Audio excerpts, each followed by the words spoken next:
South Indian Udupi हॉटेलमध्ये जसं सांबार मिळतं अगदी तशीच टेस्टी सांबार रेसिपी आज मी तुमच्याबरोबर शेअर करणार आहे।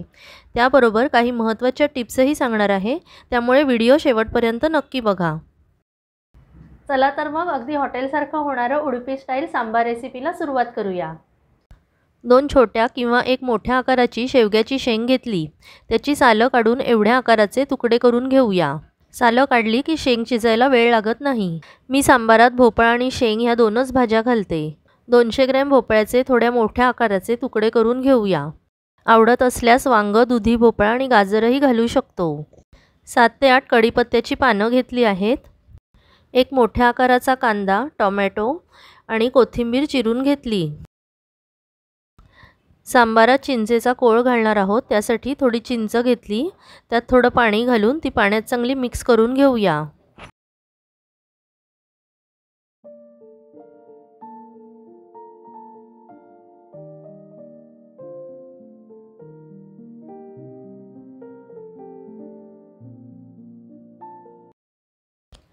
मी डाळ आधी शिजवली आहे, त्यासाठी 1 वाटी तुरीची डाळ घेतली। ती 2 ते 3 वेळा पाण्यात स्वच्छ धुतली आणि दुप्पट पाणी घालून कुकरमध्ये शिजवून घेतली। चांगली शिजायला कुकरच्या 4 शिट्ट्या कराव्या। ही शिजलेली डाळ चांगली घाटून घेऊया। रवीने घातली तरी चालेल।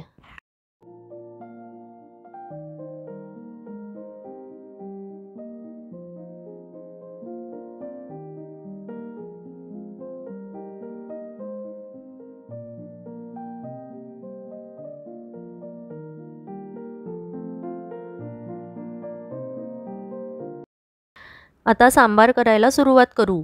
त्यासाठी कढई तापत ठेवूया। कढई तापली की त्यात 1 टेबलस्पून तेल घालूया।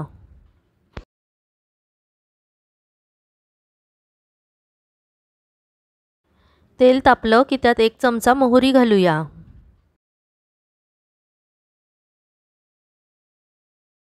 मोहरी तडतडली की त्यात 1 टीस्पून हिंग घालूया। सांबार करताना हिंग थोडं जास्त घातलं की त्याचा स्वाद खूप छान लागतो। 1 टीस्पून हळद घालूया।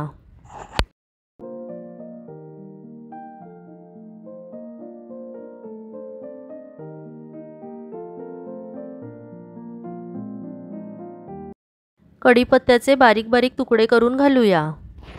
लगेच चिरलेला कांदाही घालूया।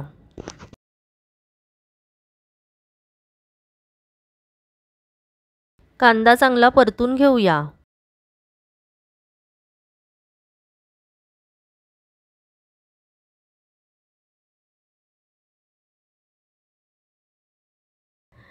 फोडणीत हिंग आणि हळद घातल्यानंतर मेथीदाणे घालावे। माझे ते राहिल्यामुळे आता कांदा थोडा बाजूला करून तेलात 1 चमचा मेथीदाणे घातले आणि तेलात चांगले परतून घेतले। खरं तर मी मेथी पावडर घालते, पण सगळ्यांकडेच मेथी पावडर अवेलेबल नसते, त्यामुळे आज मी दाखवताना मेथीदाणे दाखवले।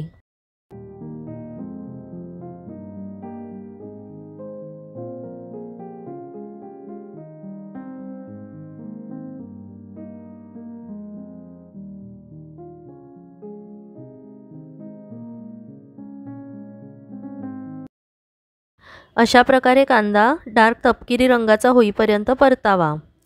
आता त्यात चिरलेला टोमॅटो घालूया। तोही शिजून मऊ होईपर्यंत परतावा।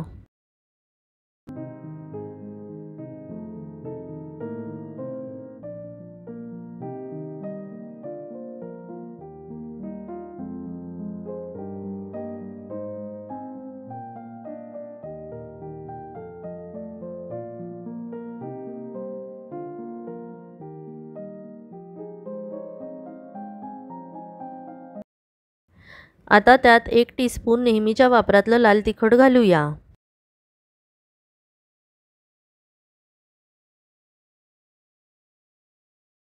एक चमचा काश्मीरी लाल तिखट घालूया। 1.5 ते 2 चमचे सांबार मसाला घालूया। सांबार मसाल्याची रेसिपी मी याआधीच्या व्हिडिओमध्ये शेअर केली आहे, ती तुम्ही बघू शकता। त्याची लिंक मी डिस्क्रिप्शन बॉक्समध्ये देत आहे। आता सर्व मसाले छान मिक्स करून घेऊया।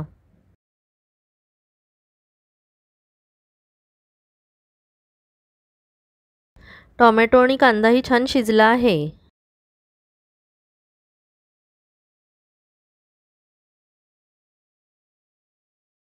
आता त्यात भोपळा आणि शेंग घालूया। चांगले परतून ते शिजायला त्यात पाणी घालूया। कोणी कोणी डाळीतच भाज्या घालून त्या शिजवतात, पण मग त्या खूप जास्त शिजल्या जातात। मी अशा प्रकारे कढईत पाणी घालून त्या चांगल्या आपल्याला हव्या तशा शिजवून घेते।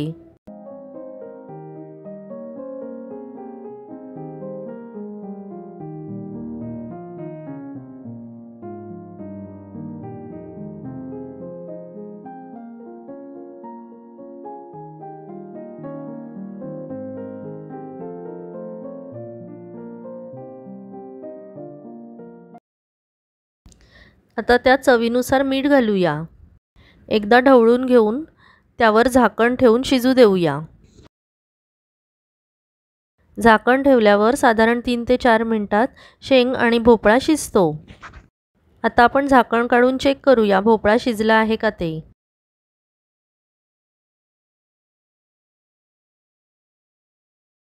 भोपळा छान शिजला आहे। आता आपण त्यात डाळ घालूया।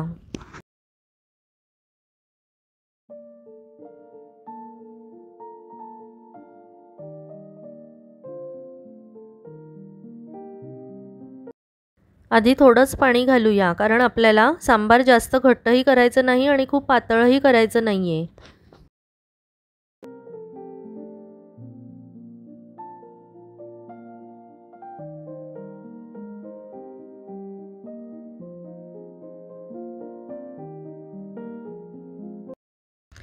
मगाशी करून ठेवलेला चिंचेचा कोळ आता त्यात घालूया आणि त्याबरोबर गूळही घालूया।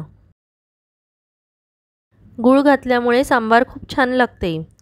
तुम्हाला आवडत नसल्यास तुम्ही गूळ स्किप करू शकता। आता त्यात बारीक चिरलेली कोथिंबीर घालूया।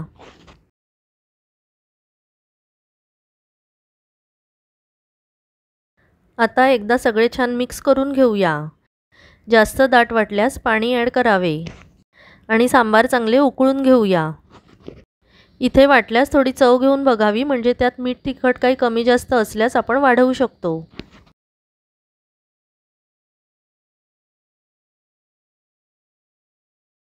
सांबार उकळताना थोड्या थोड्या वेळाने ढवळत राहावे।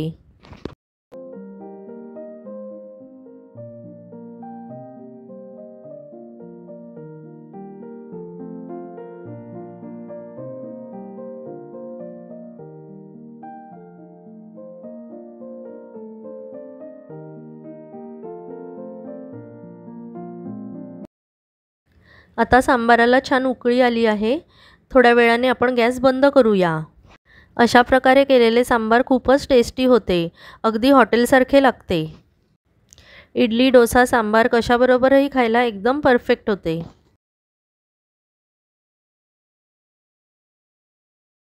आजची रेसिपी तुम्हाला आवडली ना, तर मग चॅनलला सबस्क्राईब करायला विसरू नका। बाजूला असलेल्या बेल बटनवर क्लिक करा, म्हणजे तुम्हाला पुढील रेसिपींचे अपडेट्स लगेच मिळतील। आणि रेसिपी कशी वाटली हे मला कमेंट करून नक्की सांगा। लाईक करा आणि मित्रमंडळी आणि नातेवाईकांमध्ये शेअरही करा। चला तर मग पुन्हा भेटू, तोपर्यंत मस्त खा आणि स्वस्थ रहा। Bye bye.